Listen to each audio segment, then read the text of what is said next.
Good evening, everybody, and welcome to another session of Food for Mzansi's Gather to Grow here on Twitter Spaces.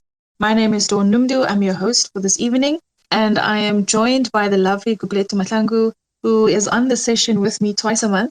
And today she's actually wearing two hats. She's going to be a co-host, but she also is very familiar with the topic, which is all about microgreens.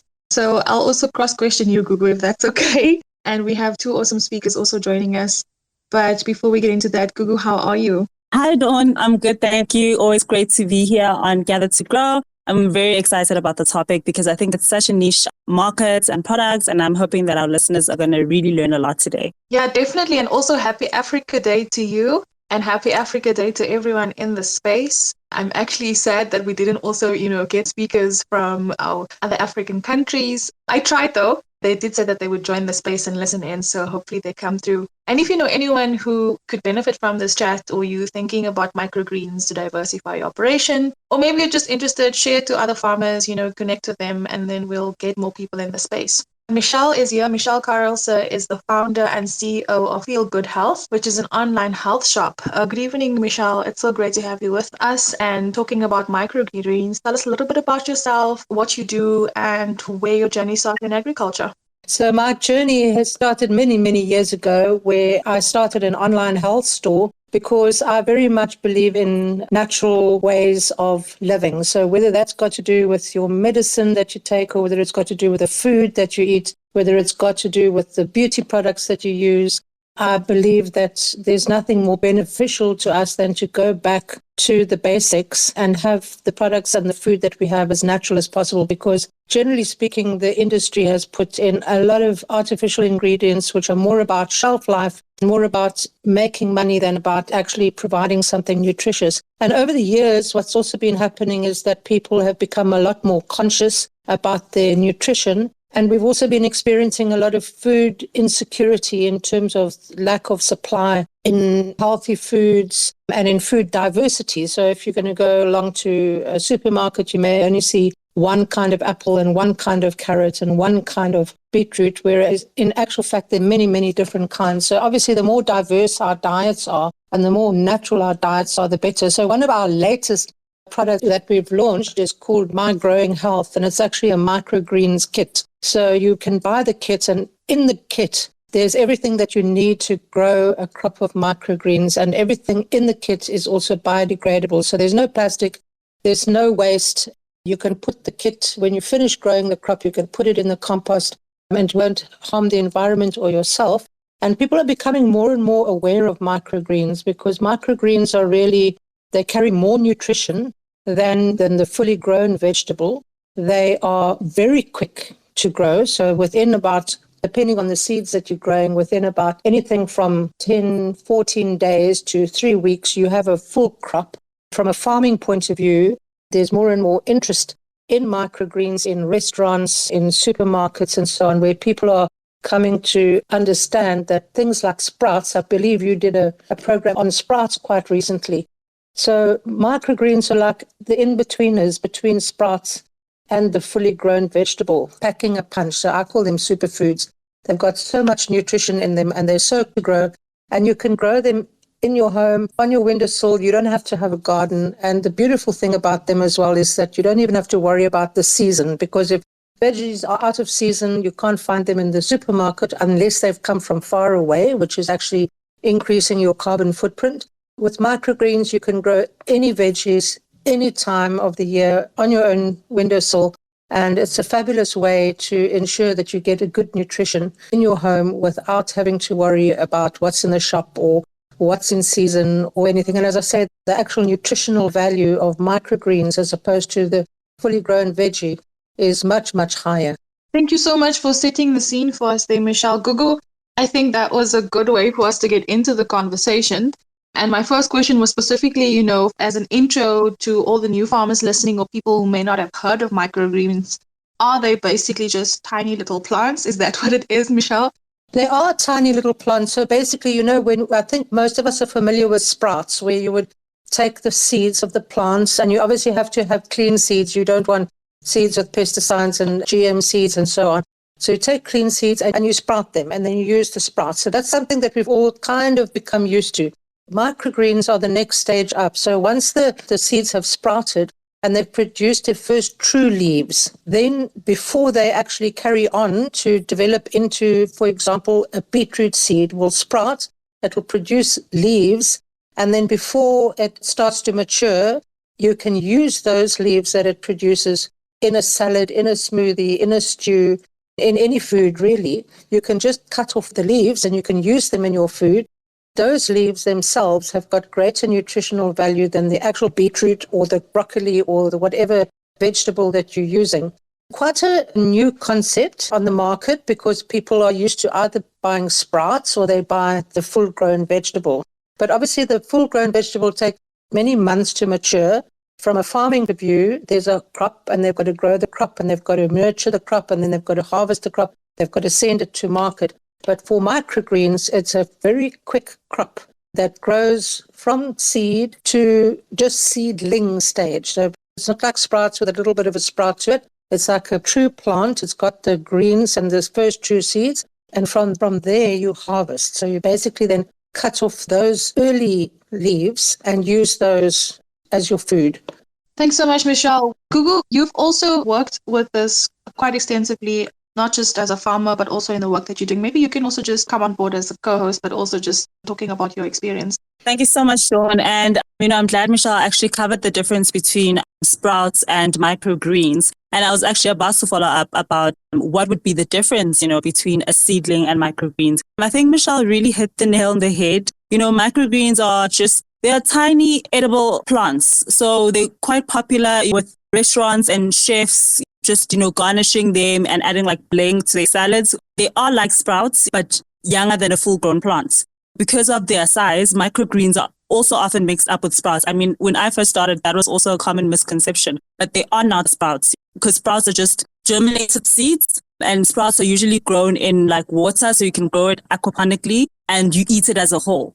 So it still has your seeds, it still has your roots and your stem, whereas microgreen are not grown in water as sprouts are. So I just wanted to also ask Michelle, how can we grow microgreens? Do we need to be using soil? Can we use different types of growth mediums like cocoa peats, vermiculites, and so forth? So I can only speak from the microgreens kit that we do, Gugu. So it's very true what you say, that there is a big distinction between the sprouts and the greens. And it is also true that it's almost a fashionable thing for the chefs in the restaurants to put a little bit of sprouts or microgreens sprinkling on their salad type of thing. But what I've been amazed at is that since we've launched this range of microgreens is that a lot of people have said, oh, they've been to a restaurant and they've seen these little microgreens and so they sort of put them onto one side and then they eat the real food. For me, that is, wow, the real food is the microgreens because the microgreens have got more nutrition than the food that you're eating on the rest of the plate. And I think we need to go beyond the idea of restaurants, which is a very sort of an upmarket thing. And it's not really available to the majority of people in the country and say that you can grow microgreens at home and those microgreens can provide your family with so much nutrition in a very little, small amount and very quickly. So microgreens shouldn't just be about, I'm going to a restaurant and I'm going to have a fancy salad with a few microgreens on the top that I can actually just for decoration, when at home you can use microgreens. We've got, for example, on the online health store, I'm sure if any of us here are parents, we'll know that our young children don't want to eat greens. So they want beige food. They want 2-minute noodles and they want things that are very, very bland to eat. Whereas you can take microgreens at home and just blend them up and put them into whatever food you're making, whether that's spaghetti bolognese or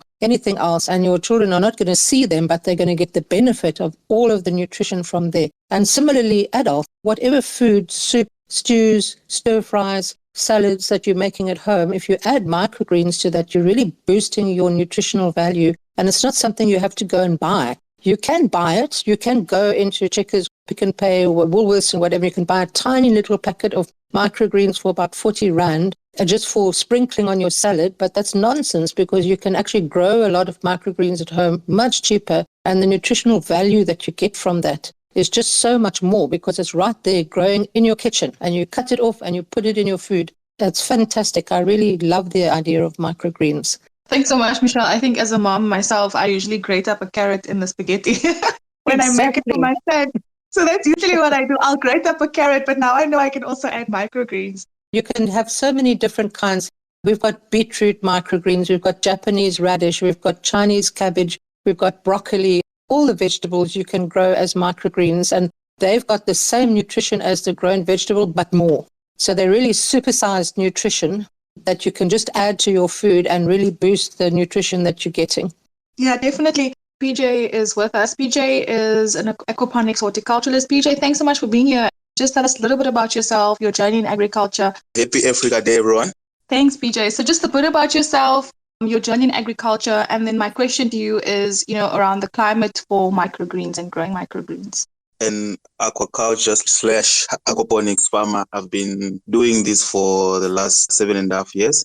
This is all that I do. This is all of my sweat and tears over the years. I enjoy this journey. We've tried to practice or grow different kinds of microgreens over the years, tapping into different markets. We tried your normal arugula, your basil, your fennel, your carrots, your sunflower, and it all depends with your market. We had to do the market research where we targeted the high-end restaurants, the fine dining, because they got specific uses for the microgreens. Some use them for your garnishes and some use them for your high-end. Then also some health-conscious consumers. Basically, this can be done from January to December in South Africa. So all year round, you can grow your microgreens. One of the most important aspects is to understand your seed. So you need to use untreated or non-GMO seed for you to get true results or good yields. You need ventilation, good airflow to prevent your mold and fungus issues. And also your growing medium, you can use your coco peat, your perlite, your vermiculite. It's all good. But the most important aspect, you need to make sure that you've got good airflow and your sunlight. Those two are you good to go. Thank you so much, PJ, for that. And, you mentioned that you can grow microgreens all year round.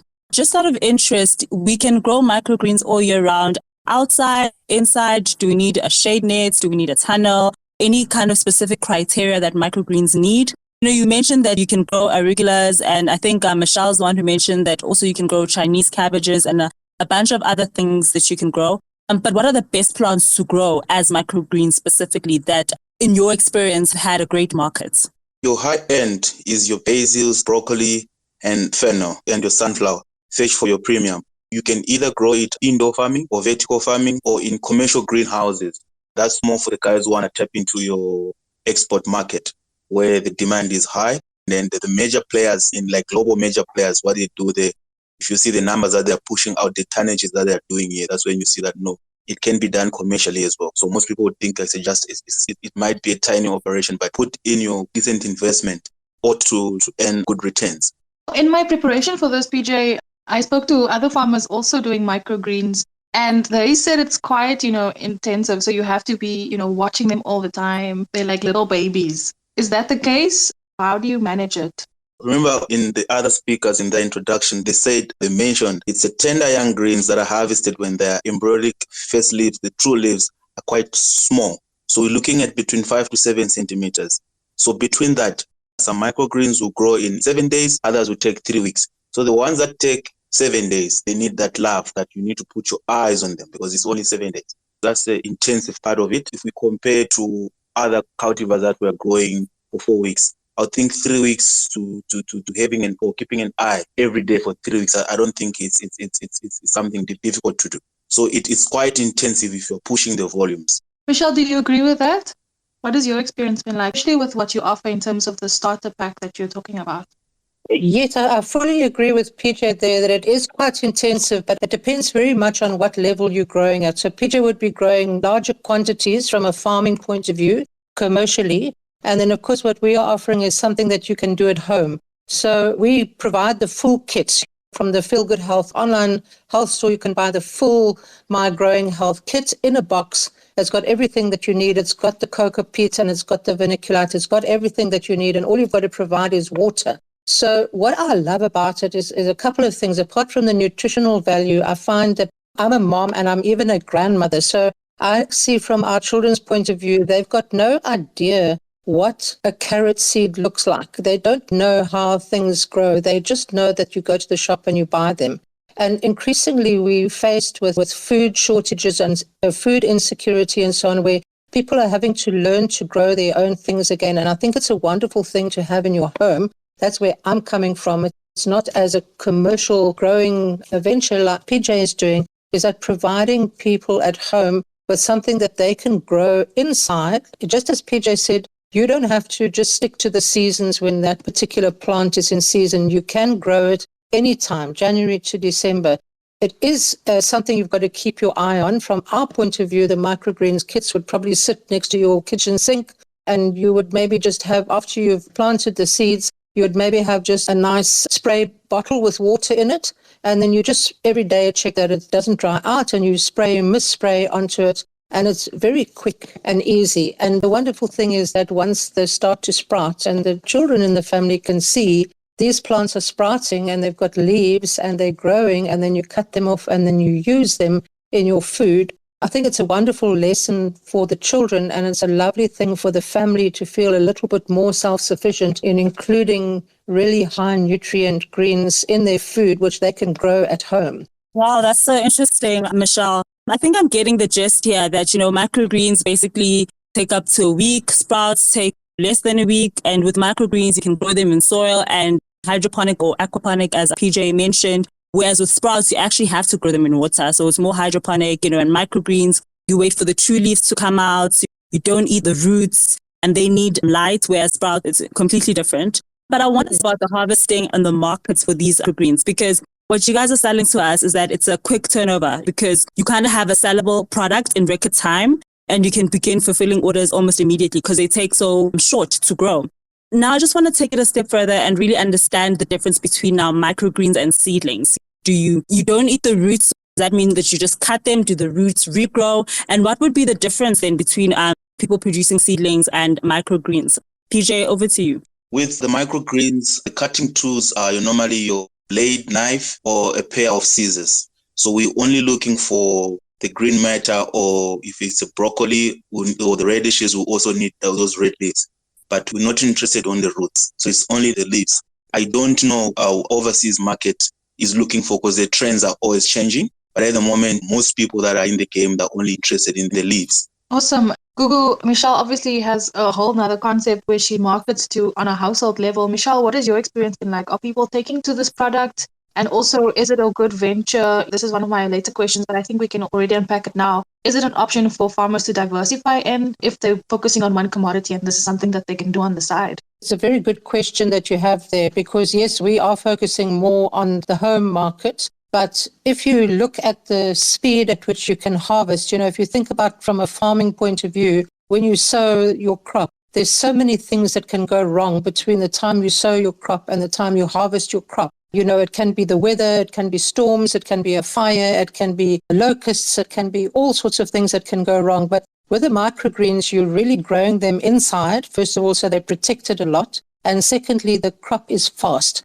So you can control a lot more of the environment with microgreens as a farmer than what you can control when you're growing an outdoor crop. And it's very true what PJ says, is that the market for microgreens as such is not so much. We focus on the home because it's the whole kit and it's the idea of growing it at home. But people who buy microgreens to use at home are a very small market, but the restaurants are a big market. And they want microgreens that are, first of all, visually attractive. So they want things that are like the sunflower seeds, the beetroot, the colorful ones that they can mix up with their salads. And there is definitely a market for that out in the restaurants. I've had a restaurant myself in the past. As easy as it is to grow microgreens at home, it's difficult to focus on growing microgreens in a restaurant. So the restaurants are really about, convenience. So they want the product that they can just pick up and sprinkle into their salad or into their stir fry or whatever. And microgreens is a delicate crop. That's where the farmers would probably be challenged in making sure that the microgreens reach their market quickly. It's not like a beetroot. A beetroot is going to last for a long time. It's not easily damaged. So that's the benefit of the microgreens. The fast crop, grow any time of the year, quickly harvested and so on. Whereas the disadvantages obviously is it's a delicate crop. You've got to harvest it and you've got to get it to its source, to its end consumer really quickly in a very careful way that they don't get damaged. Because when they end up on the plate in the restaurant, they've got to look as though they've just been picked from the kitchen, where in actual fact there's been a journey for them to get there. So that's the challenge of microgreens, that they're not as hardy in farming and getting them to the customer, the end customer, but it's also the benefit of a quick crop that's not so much influenced by the environment and the things that happen in the environment, and it's a fast harvest. Whilst we're on the market topic, I don't know if just too quick, but I would like to know, these microgreens being a high-end product, what does that mean for the farmer then? Do farmers now need to kind of be certified, to sell these products? Do you have to have some sort of compliancy as a farmer if you're doing microgreens? Michelle, PJ? So Jay would be the one to answer that. This all depends on which market cooks, and if you decide to tap into these high-end supermarkets,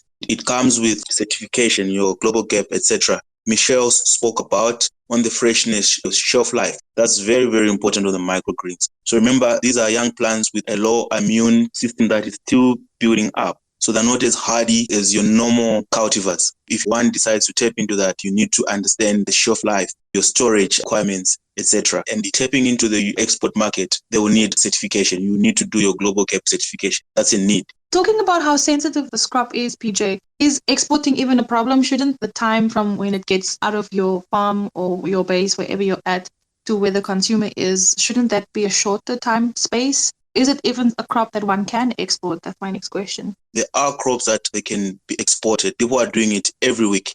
So there's a process called your cold chain. So as long as you understand your cold chain from harvest, from picking to your storage and to your shipment, there's requirements that guide your cold chain there. If you understand that people are doing it every week or are sending their shipments to Europe, Asia, and America, it's not a difficult thing to do, but you just need to understand the requirements of your shelf life requirements.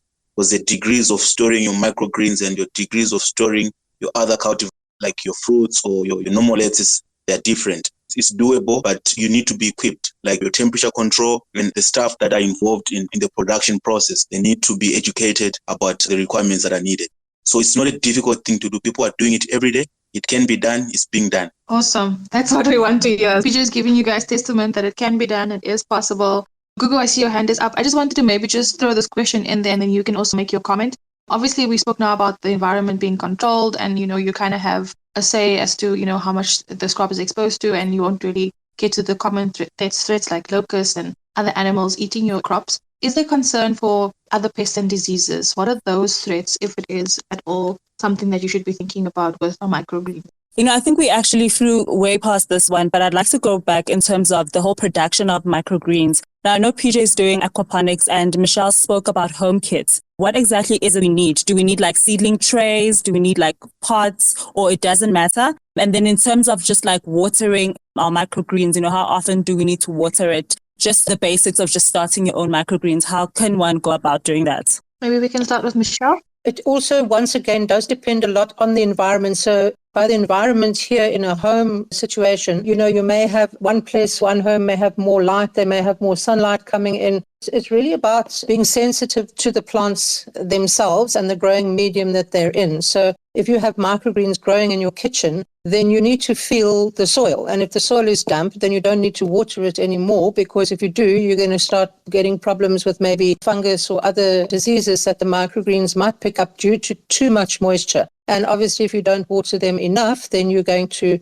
sit with the problem of the microgreens themselves not growing or dying. So it is the beauty of microgreens at home, from my perspective, is that there's a connection between the person and the growing plant, where you see what the plant needs and you give it. And it's very easy. So basically, with our kit, it's got a biodegradable, compostable container, and it's got the growing medium in it. And you just put the growing medium in the container, and it's got the seeds. Obviously, they must be non-GM seeds, not treated with pesticides or anything like that. And you put them down and you put a little covering of the growing medium over them, and then you water them. And then as they need to have more water, which you can feel with your own finger to see whether the growing medium has dried out or if it's still fine or if it needs a bit, and then you just take an ordinary plastic bottle with a spray with water inside it, and you just gently spray it so that the soil stays moist but not too moist. As the plants sprout, you obviously keep an eye on them. But I think, one size fits all doesn't really work for any plants. I'm sure that PJ will tell you the same thing. is that you have to be in harmony with what you're growing and see whether it needs water, whether it doesn't need water, and then water it accordingly. But you don't have to do anything more. You don't have to feed the soil. You don't have to do anything more with the kits that you use at home. For me, that's just such a joy, to bring that experience into a family where they can grow something in their home. Their children can see it. They can use it in their food. And it's very easy. Once you start to industrialize the microgreens, as with any other industrial crop that's grown on a bigger scale, then obviously there are more things that one has to take into consideration. But, for me, always the microgreens kit at home is just the freshest possible source of nutrients that you can get. You don't even have to go to the shop and buy them. You cut them off in your kitchen and put them into your food, and you can't get fresher than that. Oh, you're a real champion for this crop. I'm even considering doing it in my kitchen. You make it sound so easy. It is easy. It sounds really easy. PJ, maybe you can also just shed some light on, growing it on a commercial level at a bigger scale if you're on a farm. What are some of the threats, pests and diseases that you should look out for, stuff that you guys do on a daily basis with this crop? I second to what Michelle has just elaborated. 100% it's easy to grow, but again, like one of people are advocating on water-wise, so you don't need a lot of water when you do microgreens. And also, if you overwater your microgreens or your plants, you are in a risk of having your fungal diseases, your molding. So these are the main issues that a grower would succumb. If you over-irrigate or if you overwater your microgreens, you get into problems with the fungal diseases. So that's one aspect of it. Otherwise, it's your normal aeration, sunlight. If you're doing it commercially, people are putting in artificial grow lights. Then Google asked, what trays do people use? So there's normal grow trays. You can have them custom made depending on what you're growing, or your normal polystyrene seedling trays. You can custom make them depending again on what you're growing. For me, it's one of the easiest thing to do, but you just need your attention if you're doing it commercially. It's something that you cannot miss. If there's something that would go wrong in a day or two, you should be able to spot it out immediately. So like what Michelle is saying or said, it's very easy to grow microgreens and you can make money out of them. Thank you so much, Dawn. PJ, Michelle, definitely Dawn. I'm just as excited as you. I'm like, this is too good to be true, because I think, microgreens, Michelle has mentioned that it's the simplest, smallest, yet most nutritious plant. And, there's so many rewarding aspects to this, like quick growing plants. You can do it yourself. There's now kits. PJ is talking about how easy it is to also grow it hydroponically and aquaponically as well. I'm getting the benefits, right? Fast growing microgreens, they don't require a lot of space. But maybe we can speak about the cons of these microgreens. Are they affordable for consumers? I know you're saying that it's a fast growing market, but how does that look like also in terms of the demand? And what are some of the cons in terms of growing and selling microgreens, if there's any? Cuckoo, it's very difficult for me to look at cons because honestly, growing things at home, I don't see any cons in that. There's an adventure to it. There's an experience to it. There's the nutrition. We go out and we spend, I don't know how much money on buying tablets which have got multivitamins and this and that thing, when what we really need is we really need good nutrition. So from a microgreens point of view, whether it's growing your own at home or whether it's on a farming level, it's probably one of the healthiest crops that you can get. It doesn't really need you to be protected against insects and all kinds of things. You don't need to use pesticides on it. You don't need to put additional things into the soil. It's really a pure and honestly very healthy thing. I think any con that I can think of, it's just to overcome this misconception that microgreens are somehow just a garnish. When you get a plate of food at a restaurant and it's got a piece of parsley on it, then the majority of people, not me, I will eat that parsley because I know how much nutrition is in it, but the majority of people will leave the parsley or they'll leave those few leaves of lettuce. But what I've noticed, we launched the Smart Growing Health range. We launched it only last month. And I've been absolutely amazed at the number of people from the media that have contacted me to speak on the radio and to have submissions to articles in magazines because there's a sudden burst of interest, microgreens. And the challenge, I'd rather say, is to get people to understand that microgreens are not just the garnish on the plate. Because let's be honest, at home, we don't have time for garnish on a plate. We want good nutrition. We want it not too expensive. And we want to teach our children things. We want certain things from our food, which microgreens really do satisfy. I hate the idea of microgreens being garnish on a plate because it's such a waste. There's so much nutrition in microgreens. I would love microgreens to be in every household as part of their food not as garnish on the plate, because that's a very elitist view of microgreens. And I think it's a very undeserved view of microgreens in the industry, that microgreens are food. They're not garnish. One of the highest quality foods that you will get in very small amounts. They pack a real punch, and they're not just to sprinkle on top of your salad and then push them onto one side. So if there's going to be a con, I would say it's the perception of the public as what are microgreens for. And that's really got to do with education. And I think that the perception is changing. So it's not just about a garnish or something that looks attractive on your plate and you can push it aside. Because let's face it, the majority of us, as I said, we really want in our families to feed our children. We want to feed ourselves. We want to have the best nutrition that we can. And we don't want to have to pay a fortune for it. I'm also learning a lot in terms of that, Gugu. Just, the perception of how microgreens are used in our meals and on our plates. And so I've also learned something completely different about how to grow it and how to consume it. And maybe that's also another conversation that we should be having. There's room for that to focus that on our Health for Mzansi Gather to Grow session. Khomotso, I asked our speaker a question and maybe just contribute to the conversation. I actually just wanted to follow up on the question that Gugu asked. I didn't hear the answer. So I also want to understand what is the difference then between the microgreens and the seedlings. Thank you so much. Michelle, you want to take this one?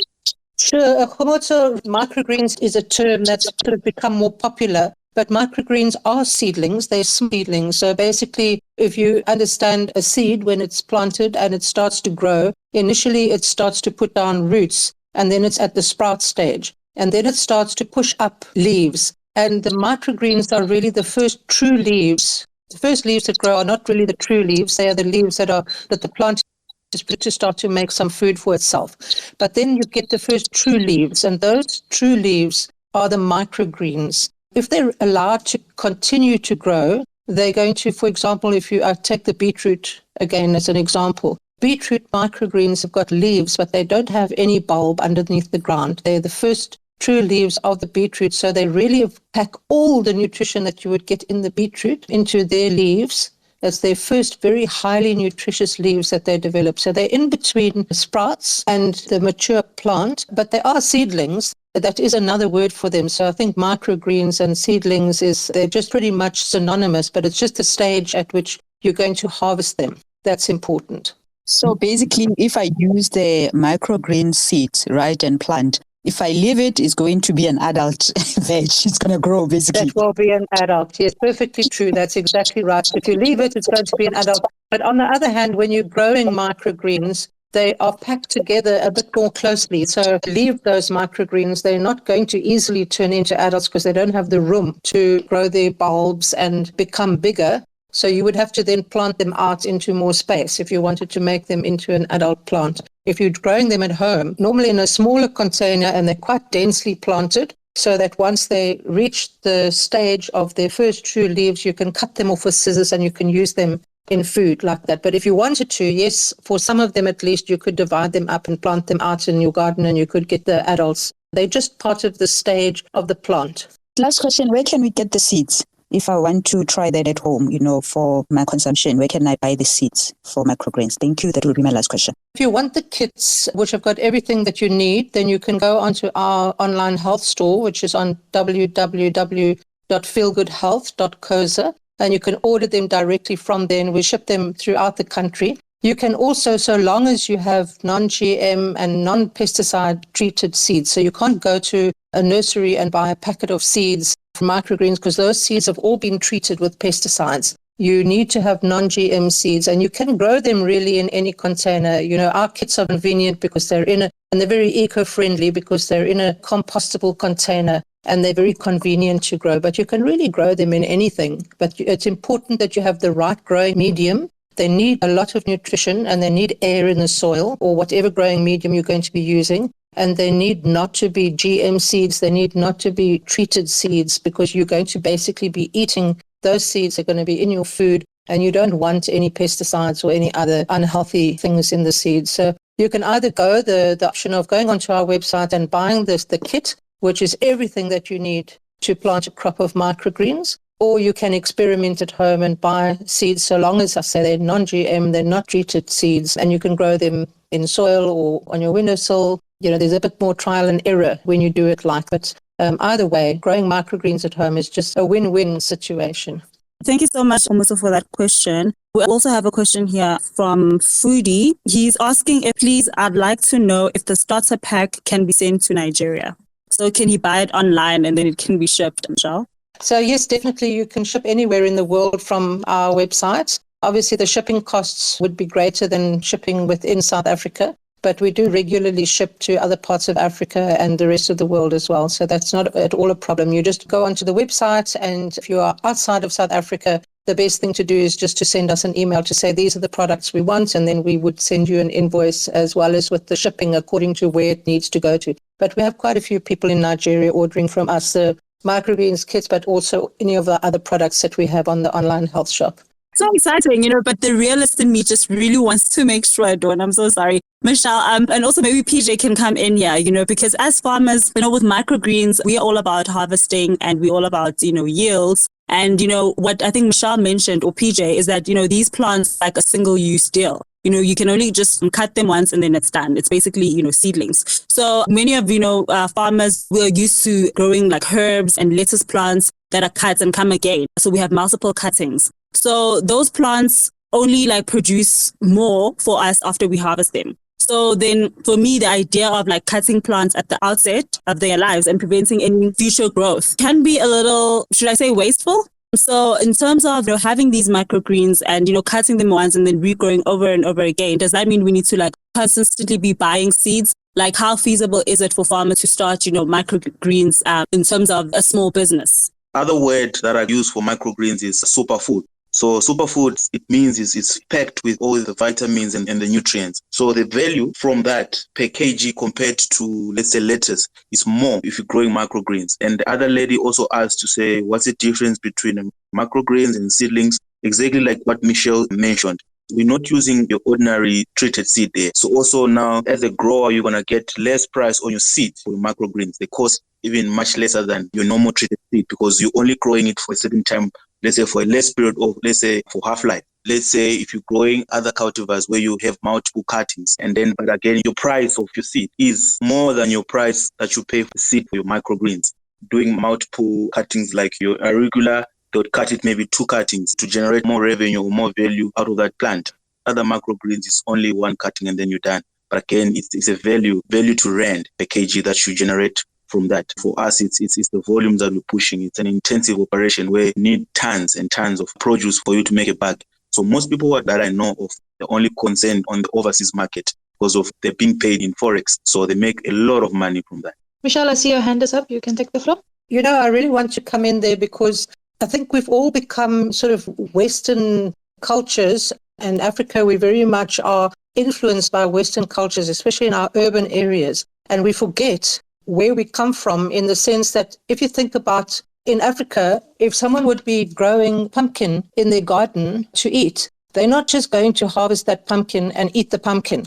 They're also going to harvest the leaves. They're going to make morogo from the leaves. They're going to use all the different parts of the plant because they understand that they are all nutritious. Now, we go to the supermarket and we just buy beetroot and we cut off the leaves and we cook the beetroot. We go and we buy a carrot and we cut off the leaves and then we throw it away. With microgreens, yes, we're not getting the adult plant, but we're getting the nutrition of the leaves. And I think that's a lot of what we forget. That's the leaves that carry a lot of the nutrition. And although what Gugu said is also true, that there's less that one can use of the plant once it's because you plant it, you grow it, you harvest it very quickly, and there's nothing further that you can get from the plant. But what you're getting, as PJ says, is you're getting a superfood. You're getting something which is so much more nutritious than the end product of that old carrot or beetroot that's been in storage for I don't know how long, something that's super fresh and packed with nutrients. I suppose it's a little bit of a trade-off, and it's a little bit of more understanding that we need to share with people that you have this high nutrient plant that's very easy to access. And it shouldn't be a high-end only for rich people that are sitting in a restaurant just look nice on their salad. It should be something that's accessible to everybody. And if it does be accessible to everybody, then the farmers are going to be able to upscale their production. And it's not going to be an expensive thing when you're buying it in a supermarket, the ready grown greens, because people are going to understand how nutritious it is and how valuable it is. Wow, thank you so much, Michelle, for that. And I think you guys have really just sealed it for me, giving this perspective that it's all about value, right? That's what PJ said. So I think the value here is that you can grow microgreens. It's a short harvest cycle, and more than anything, it's nutritious. And I think as farmers, that's really what we care about, that we are feeding the nation food that is fresh and food that's definitely nutritious. I have a comment here from Kodza. He's just saying that another thing to look out for in crows is example salmonella, E. coli, etc. So you will need regular micro testing. So I think maybe it speaks more just like the soil tests. Maybe we can also expand on that. And then he also says that cold chain is possible with phase change material to maintain desired temperatures if transporting by air. Cost can be higher. I think he was speaking more on the export side. Thank you, Kodza, for that contribution. Google, just one thing. I don't think we spoke about the cost involved. We've spoken about everything but that. But how much should I be budgeting for if I want to start it on a household level compared to, farming commercially? Maybe Michelle and PJ can give their take on that. PJ, let's start with you. Seeing that we have a lot of farmers in the space, what should we be looking at in terms of the cost involved? Commercial level, and then Michelle can maybe speak to, what's the cost for a home kit. You need to set up your operation, your tunnels, if you do your market research on choice of your greenhouse that you need to use. So with that, it entails the color of your shade netting. If you want to go under plastic, if you want to go under shade netting. Also your sun orientation is very, very important when you're doing microgreens. Google asked the question earlier on, do we use your normal seedling trays or do you need to use certain growing trays for that? Yes, you need to do your market research on. And again, it all tallies with the volumes that you want to produce. That's my advice, is do your research. And again, you don't need a lot of water. Water mustn't be an issue. So you don't need a lot of water. You just need to know what greenhouse to use. If you need to use lighting, yes, you need to go that way. But otherwise, it's not a very expensive operation to set up. Again, it's your market first, and then you know your market, you understand your market and your needs. Then you go back again to the guys who design greenhouse tunnels, and then they can give you a good advice on how much to spend before you start building your operations. I don't think you have to worry, PJ. I think everyone in this space knows that they have to put money on the table when it comes to agriculture, so you don't have to worry about that. Michelle, just in terms of what you guys offer, the starter packs, if I want to start it on a household level, if I want to start it as a farmer myself, what should we be thinking about? The kits that we sell are really for the household. So the only comparison that I can make, and that's why I actually developed the kits, is that if you go into the supermarket, into the fruit and veg section, then you'll find a tiny little pillow pack, and I really mean tiny little pillow pack with microgreens in it, which is normally around about 40 Rand. That's really enough to sprinkle on your salad, quite frankly. There's nothing much more that you can do with it. Our kits are around about 90 Rand. You could easily get the same amount that you get from that little pillow pack that you get from the supermarket. You can easily get sort of 8 times that amount. So you can get 8 to 10 times that amount depending on the yield and the type of seed that you're planting. So really you're getting enough to make a substantial difference to your family's health. The ones that you get in the supermarket, I can only really say are there for garnish. We're back to that garnish story, which I don't really like. I don't like the wastage of food that comes with garnish. So if you're wanting to use it as something that you can grow at home and it can make a nutritional difference to your family, then that which is 90 Rand, then you will be able to have a number of servings from that one kit. As I say, the entire thing is biodegradable, so you don't have to worry about throwing away plastic containers and the kind of impact on the environment. So I think it's just a difference between growing it commercially. As PJ said, it is an easy crop to grow. It does require you to set it up as with any other enterprise, but the maintenance and what the money that you need to spend on it in terms of water and different sprays and etc. that you would use on other crops, it doesn't happen with microgreens. So you've got your setup, then it's very easy for you to grow the crops and sell them commercially. Obviously, from our point of view, it's something that you do at home, and it's not a commercial venture to add to the nutrition of your family. Wow, I think I'm really enjoying the session. Gugu, I know you always have lots of questions. So do you have anything you'd like to ask as we close? And then I'll maybe ask my speakers just to leave us with one final comment for everyone listening when it comes to microgreens and how they can get started.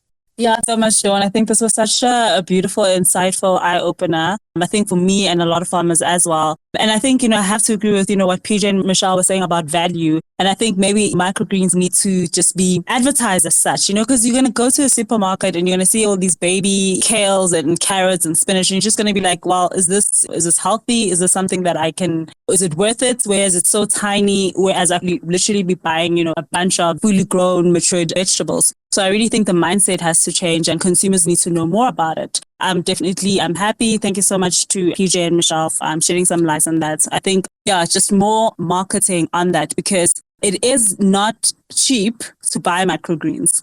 I think now I understand why. So I'm happy. Thank you. Thanks, Gugu. PJ, maybe we can start with you with a final comment to everyone listening when it comes to microgreens. Just one final tip from your side. Microgreens are superfood, high in vitamins and nutrients for our kids and for ourselves. So let's start growing microgreens. Let's support Michelle. And then hopefully I'll see a lot of commercial guys growing microgreens in future.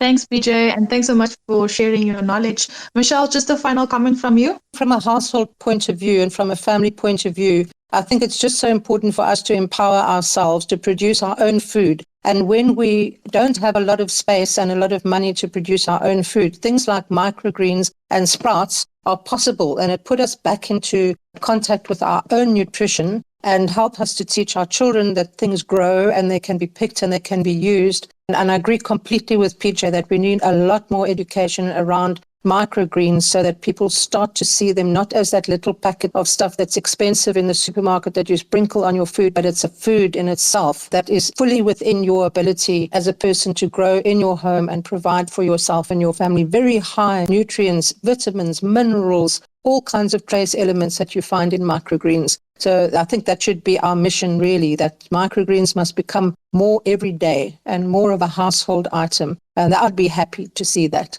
Thank you so much. Michelle Carelse is the founder and CEO of Feelgood Health, an online health shop. And thanks so much, PJ Piri, aquaponics horticulturalist. And Gugu, you were here as my co-host, but also an expert voice. So thank you so much to you for being awesome and for joining me once again here on Gather to Grow. Guys, we have to wrap up. Have an awesome evening, guys, and stay safe. And let's go